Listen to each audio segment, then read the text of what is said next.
In a world where AI can generate your resume, your headshots, and even your next LinkedIn post, what's left that's truly you? What makes someone real, not just visible, in the age of AI? Certain adaptations of AIs as part of the process has certainly made the job of, editing and that kind of stuff a lot more efficient and easier, less time consuming.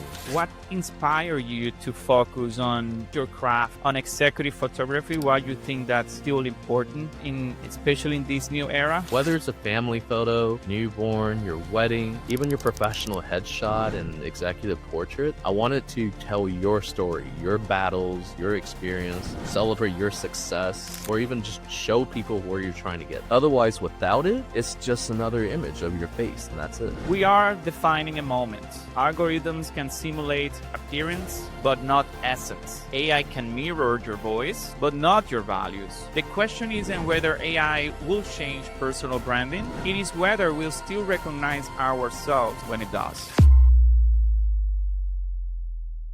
In a world where AI can generate your resume, your headshots, and even your next LinkedIn post, what's left that's truly you? What makes someone real, not just visible, in the age of AI?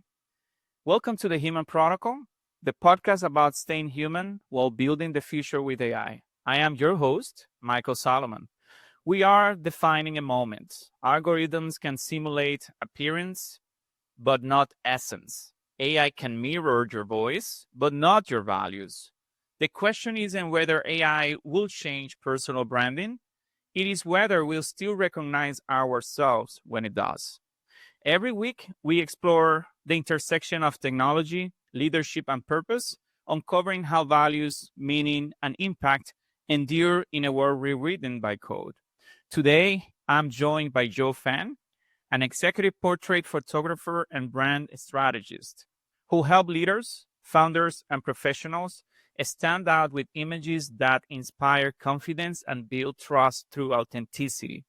Joe's clients include city leaders like Plano Mayor John Munz and executives from companies like Discover, Amazon, and Toyota. Joe, my friend, welcome to the Human Protocol. Thank you, Mykel. Very glad to be on here. Awesome. We're very excited about having you as well. Thanks for taking the time to have this conversation with us today. And to kick things off, Joe, I would like to ask you something I ask every single guest on the show for our audience to get to know you guys a little bit more on the personal side. When we remove the LinkedIn bio, everything the internet knows about Joe, who is Joe at his core? Well, that's a great question. I love that. I am a father of two now. Just found out that we're expecting our second.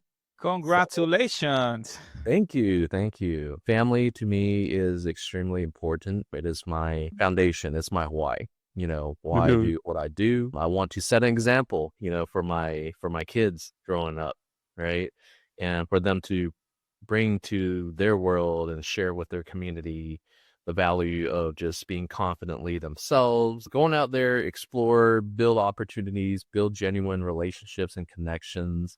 I'm somebody who loves to travel. I will try different foods that's put in front of me. I like to live through experiences. And, I oftentimes always do everything I can to bring my kid, my wife along with me.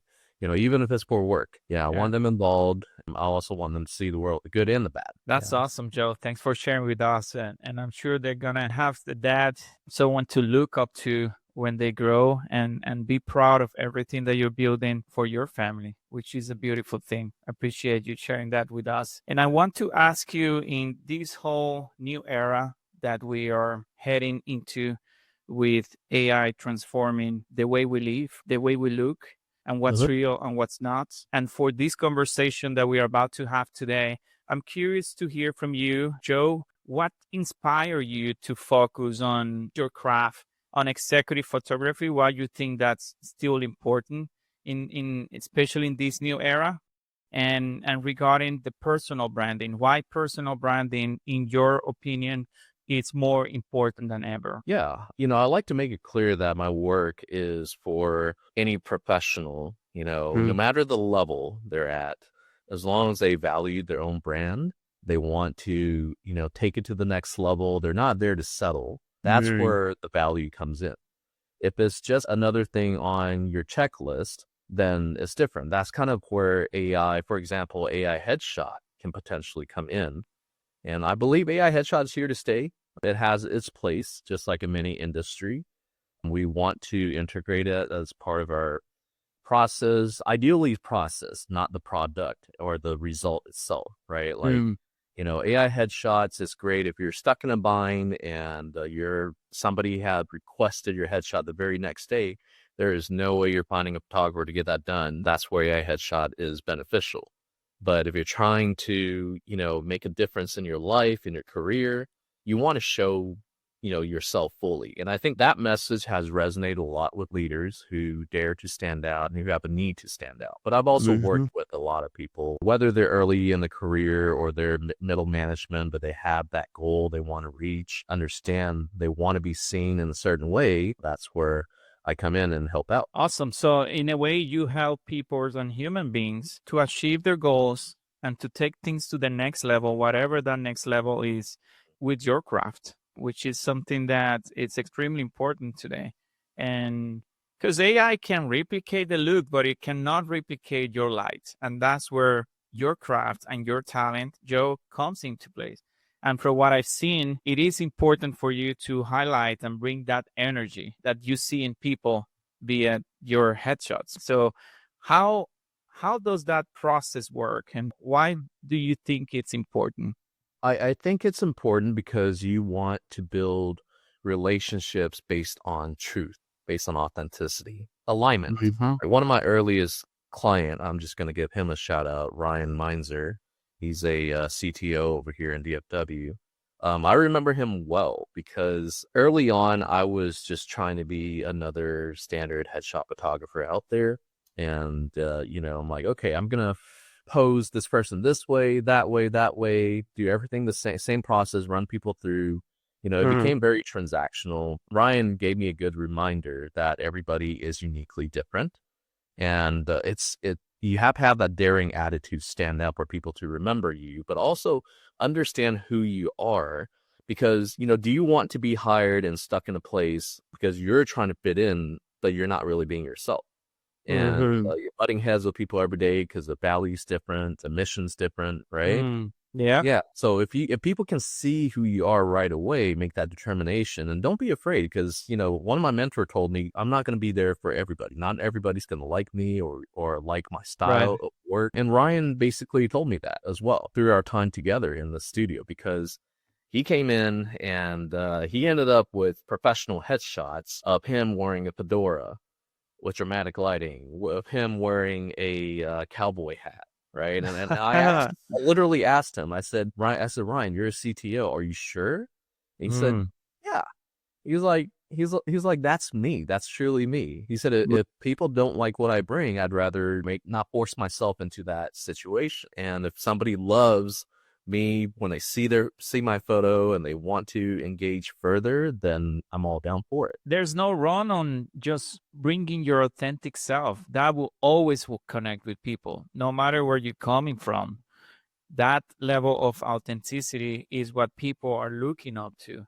That is rare, more and more, right? We don't see that. More and more. I mean, a lot of how we think, our values, what we believe, is based on our experience, how we're raised. Mhm. I was raised in a traditional setting where it's like, we were an immigrant family. I do believe in the value of fitting in, but at the same time, not to the point where you're suppressing yourself, right? Mm. My parents, my background is in healthcare, for example. And, I do enjoy working and working for others and helping others. And so healthcare is not a bad career choice for me, but it was my first and Right, foremost. And my parents encouraged me to go that route because it's right. stable job, good It's income. understandable, right? Yeah. It's understandable. But deep down inside, I've always loved those driven by passion, with a fire, with a daring attitude, and gonna go out there and do Yeah. something for themselves. And Yeah. yeah, that's kind of how I pivoted over. Interesting. Interesting. And curious, Joe, because there is a part of it is the artist in you, because I truly believe there is art in what you do and the time that you dedicate to every person to highlight the best out of it. But how has technology helped and evolved on your relationship with it throughout the year? I think that it's been really good overall. If you're looking at the big picture, I think I'm loving it because even with Okay. AI, like it's improved the efficiency of the process, but you got to know what you're doing, right? You have to be one that We have leads to it, guide it. guide it. Yes. Yeah. We're not letting it tell us what to do. Yeah. I've seen AI programs out there that says, "Oh, throw us a picture. We're just gonna do the entire edit for you just like that. Bam, Hmm. done." But they don't have, we need to maintain the creativity. The true Yeah. artists, we need to maintain the control of the creativity. We Agree. need to understand what we're trying to do, the emotions we're trying to evoke, in the image Oh without man, that's so important, Joe. The emotions on it, Yes. right? Yeah. Oof. Tells your story, right? Whether it's a family photo, newborn, your wedding, even your professional headshot and executive portrait, I want it to tell your story, your battles, your experience, celebrate your success, or even just show people where you're trying to get to. Otherwise, without it, it's just another image of your face, and that's it. It's just the same image that we see over and over again. And you mentioned something that is key to all this conversation.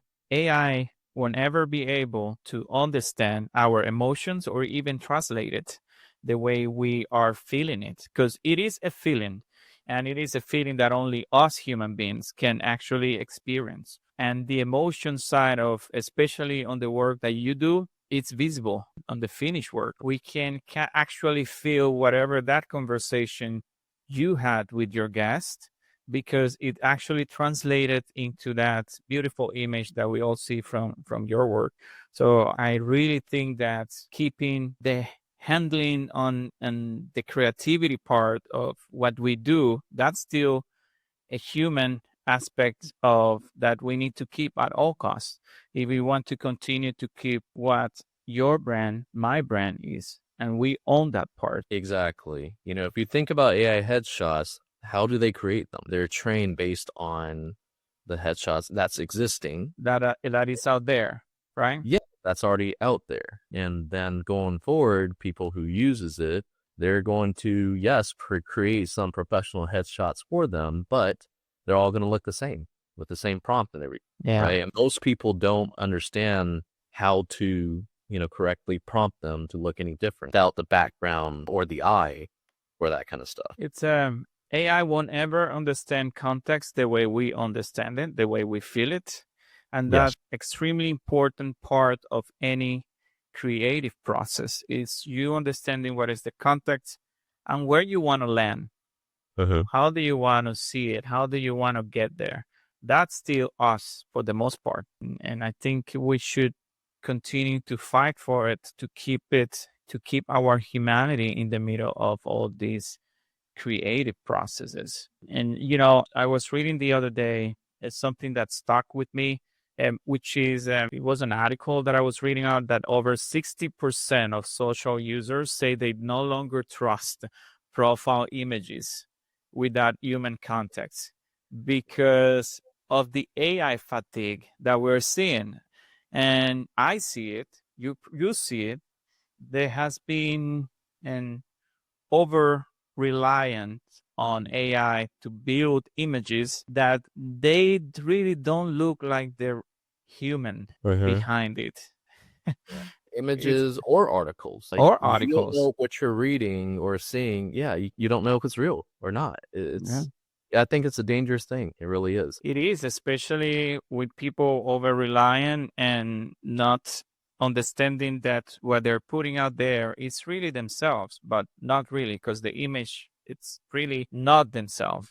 And that have an impact on how authentic you're gonna look in front of people, especially online. And I also was reading the other day that 82% of professionals believe authenticity has become more important than ever in really building this future together. Yeah, I'm part of the 82%, man.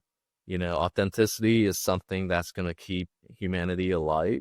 It's going to keep us who we are. I don't want it to get to the point where we only know it's real because we're standing in front of that person 5 feet or 2 feet Mm-hmm. away. And one important thing that I think is super, super important is to have the confidence, the guts to stand out and be like, hey, I'm not perfect. Like, Right. yeah, inherently, we want our photos to be perfect. We want our work to be perfect, right? We want people to think that we're perfect human beings. But I think there's so much strength and so much value in being imperfect, because that's what makes us different and that's what makes us human.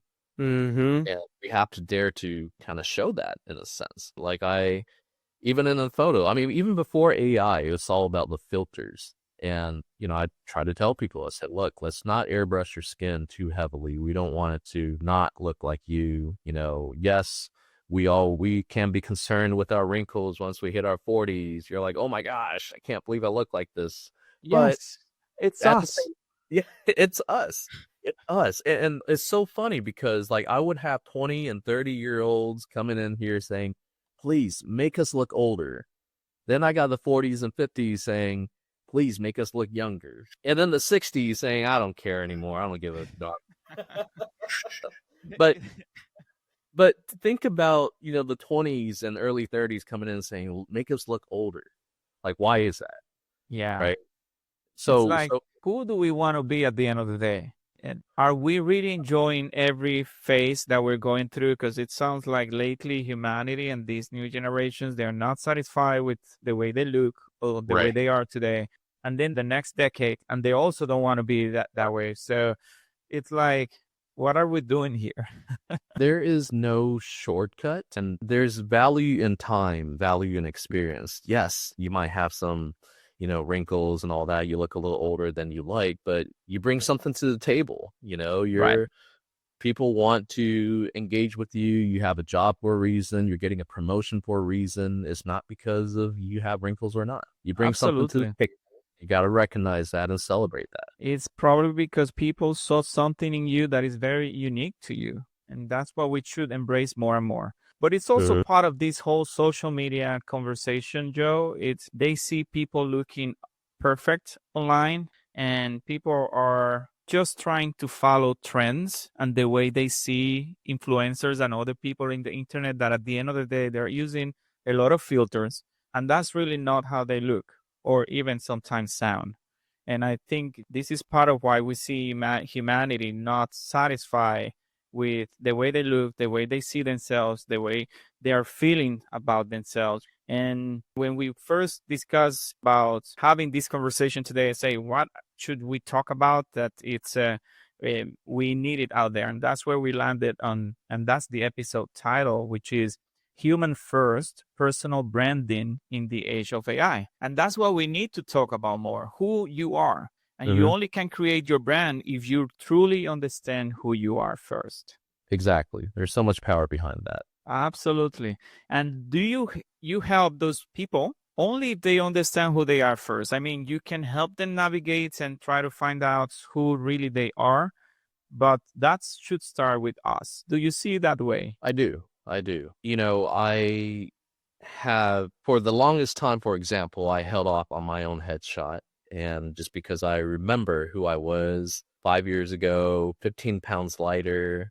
But I'm like, I can't, how can I build trust if I can't even live that truth myself? Yeah. And people aren't going to choose to work with me or not work with me because of my weight, Yeah. you know? Yeah.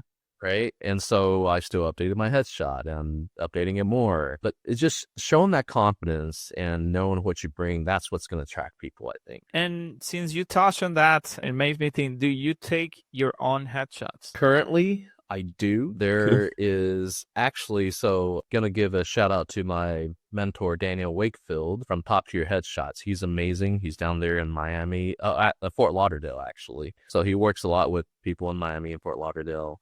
It's on my to-do list to go down there and grab one from him sometime. I got it. Yeah, I Yeah. was curious to see how that relationship, you're Yeah. taking your own headshot, how that relationship, artist and then the guest collide. You know what I mean?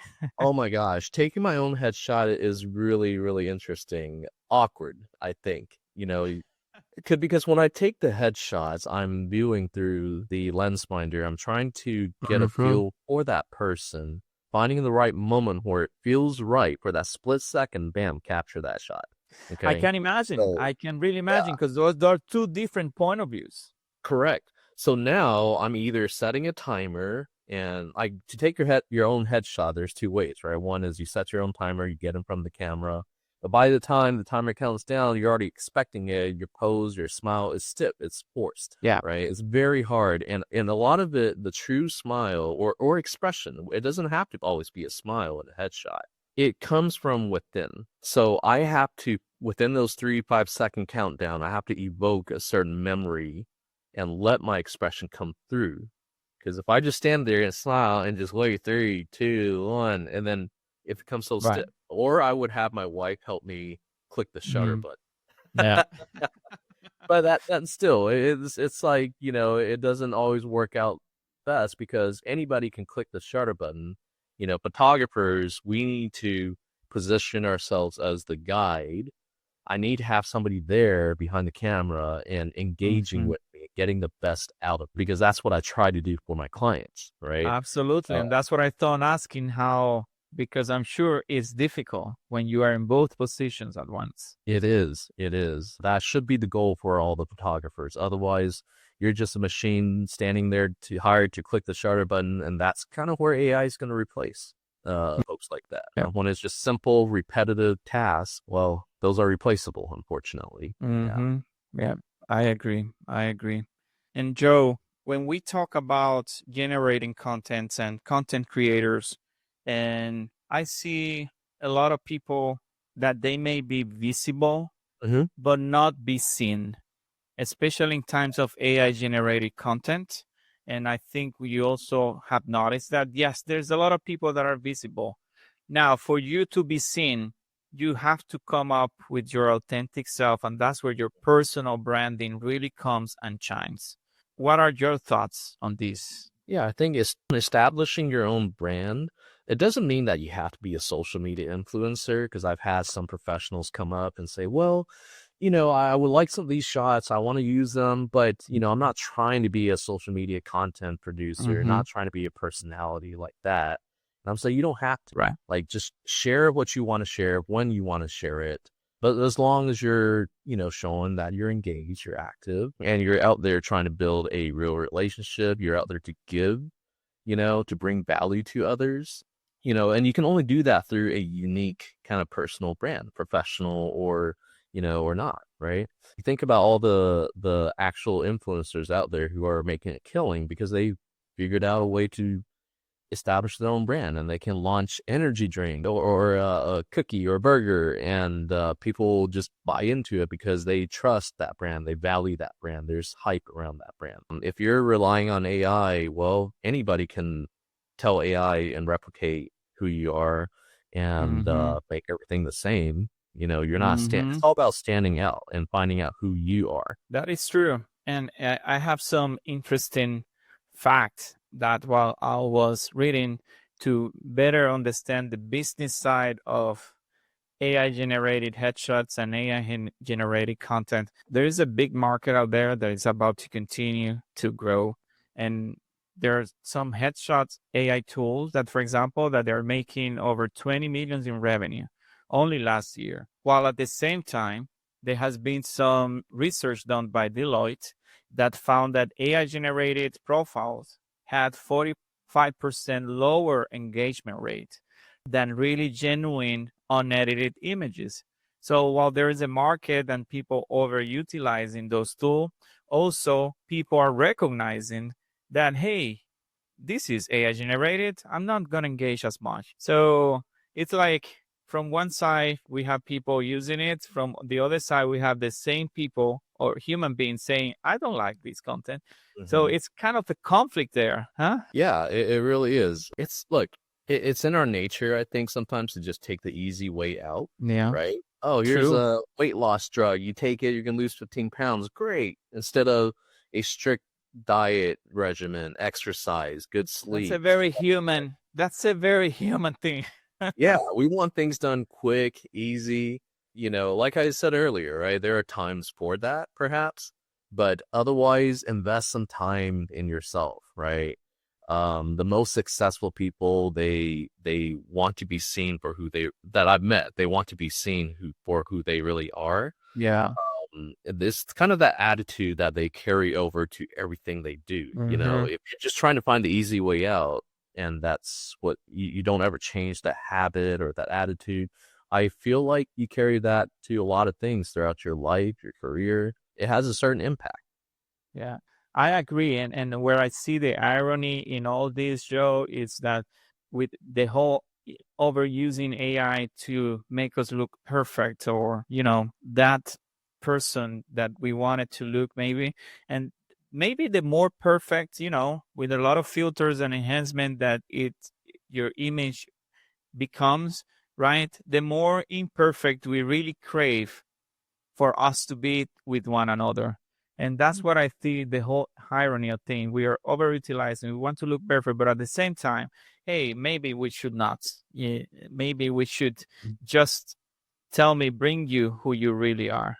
And it's like I see this from both sides, right? Yeah, I I remember a while back I watched this video clip of a professional speaker. He's been on a lot of big stages. And he Hmm. said one of the biggest ovations that he's gotten was from making a mistake and owning it. He got on stage and then, something happened. He forgot what he was going to say and he just kind of said, "Oh shit," like that. Forgot what I was going to say, but I'm just going to talk what's on my mind right now. But it instantly builds that trust that, yes, because humans, we make mistakes. We're not perfect, right? Exactly. And you That's came as authentic, and that's what yes, people appreciate more. yes. But people are just afraid of showing that they're not perfect.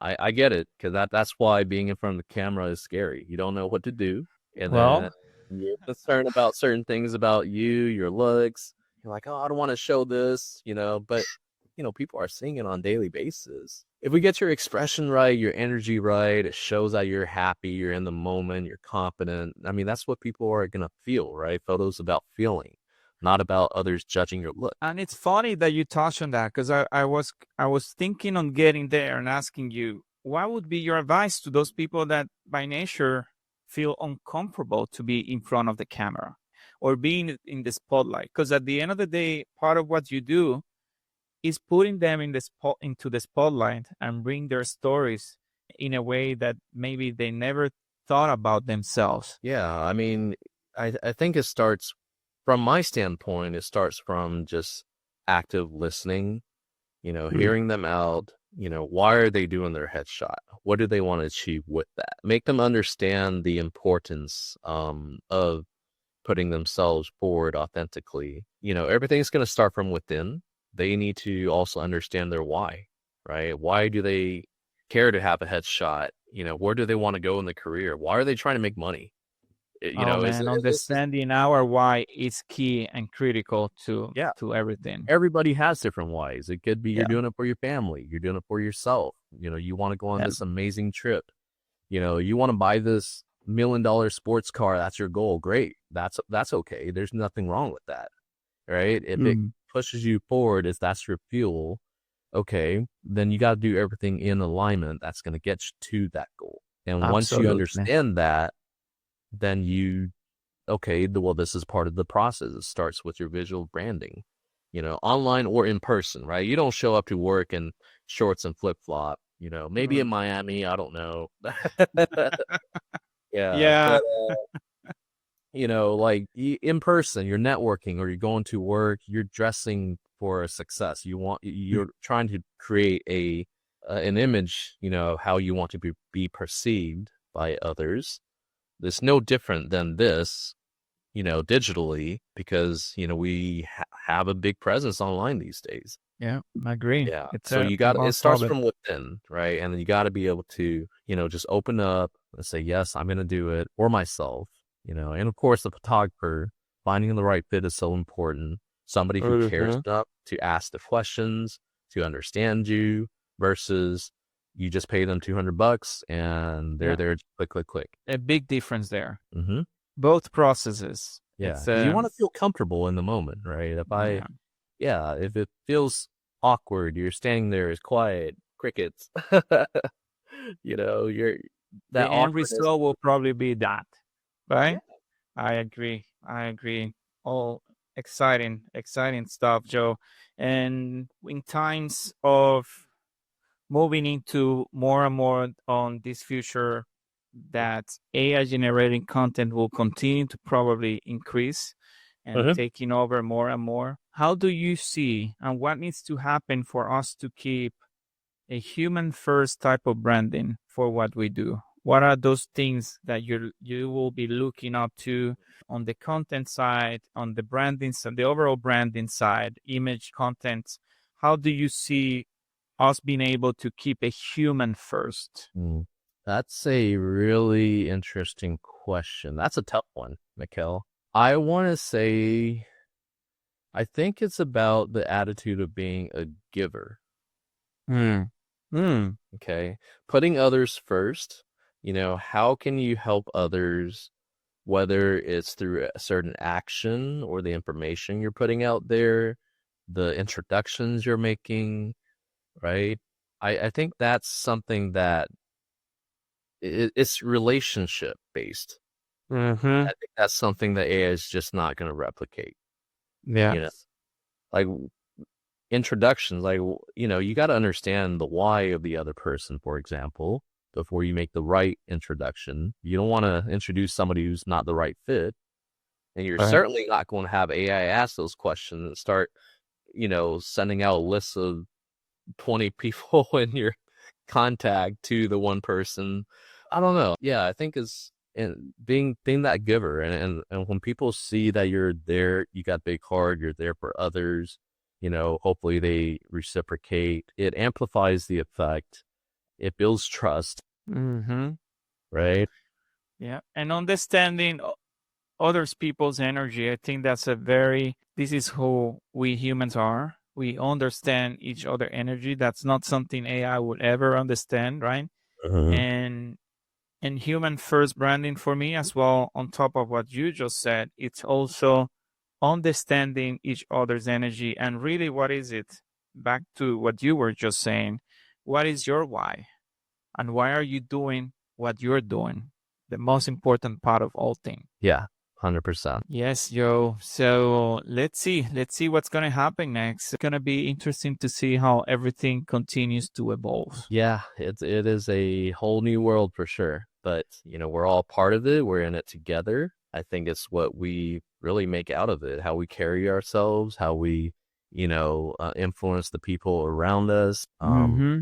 Yeah, we're all part of it. Absolutely. Absolutely. And how also just curious to see, Joe, what would be your advice for those new professionals trying to start on this beautiful profession that is to be a photographer? What would you tell them, especially people that are young and new to it, that are just getting started with the whole AI movement and changes? It's really scary for a lot of the photographers. It is a challenge. It's a new barrier that we have to, cross. It will weed out a lot of people. For those who are really trying to build something in this profession, I think it's really about humanizing, the subject in front of you. Yeah. Yeah.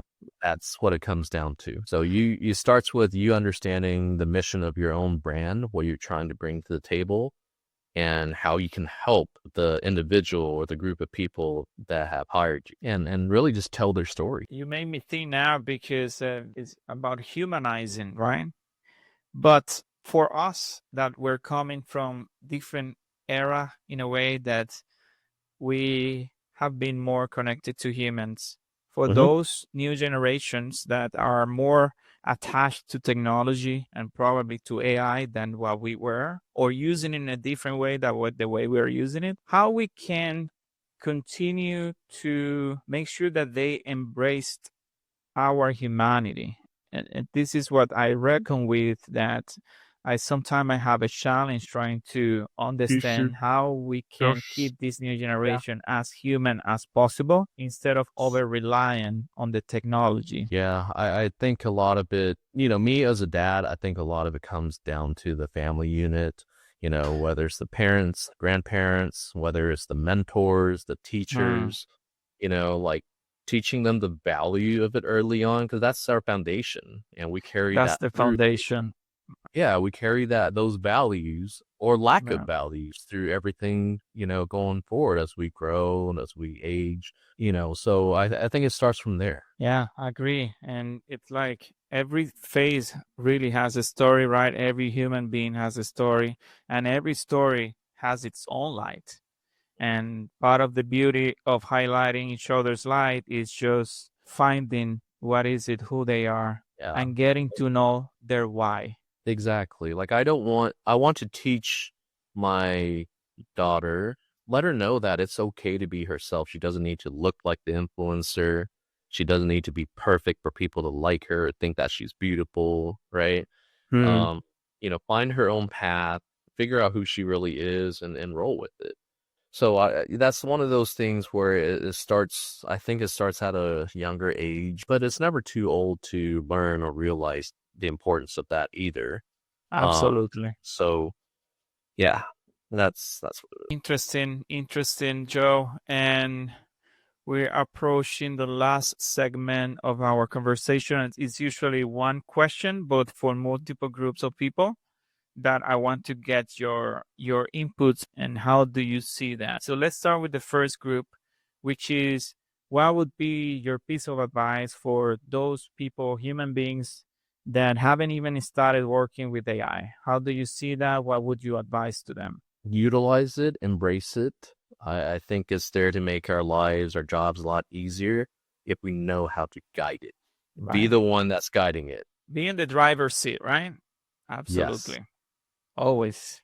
Good, great advice. What about your piece of advice for those companies designing, implementing, releasing AI related products, especially in your industry or niche? Is there anything that you would like to see as far as products doing for you, keeping an eye on, anything on that regards? I mean, certain adaptations of AIs as part of the process has certainly made the job of, editing and, that kind of stuff a lot more efficient and Mm-hmm. easier, less time consuming. They're going to continue to perfect it. I don't know. I don't really have, other than that, I don't really have a whole lot to really say on that. Got it. What would you tell to governments and policymaker on things that you would like to be paying more attention to AI overall, from safeguards and laws? Is there anything that you have in mind? Yeah, well, I mean, I think it's we're already seeing it, or the deep fakes, right? How it's going Mm-hmm. to affect everybody from the very top to the bottom, right? It's Yeah, scary. all misinformation that's out there, how the photos or videos are representing people, and it's very difficult for people to figure out what's real and what's not Yeah. real, you know, It's getting and harder and harder, my friend. it's getting Harder and hard, harder. right? Yeah, yeah. So finding a way to at least, yeah, finding a way to kind of guide people, show, we want to let people maintain their freedom and respect their individuality and their ability to form their own opinion, right? Mm-hmm. Freedom of speech. I think that's important. Freedom of expression Absolutely. as well. But, when it comes to misinformation that's going to end up harming others, I think that's something where certain regulations may want to be, formed. In Uh, place. Yeah. yeah. Agree. Agree. And thank you, Joe, for that. And last but not least, Mhm. what would you tell a younger version of Joe, meaning a young Joe going today, living today in this new era with AI? What would you tell him? I think I would say that you bring something to the world, take the leap, dare to put yourself out there. You got one life to live, right? So live without regret. And Mm, if you truly believe in yourself, then do it and show it. beautiful. Beautiful. That's a great advice, not only for a younger Joe, but for all of us. Appreciate you sharing that with us today, Joe. And really thank you for reminding us that even in the age of AI, the most powerful story we can tell is really our own. Thank you for your insights, your lens, and really your humility with us today. Appreciate you. You're welcome. Thank you for having me on the show, Mykel. Yeah. And if today's episode sparked something in you, follow the human protocol. Share this conversation with someone who values authenticity. And remember, being human is really your greatest brand asset. Thank you all. Talk to you all next week. Take care.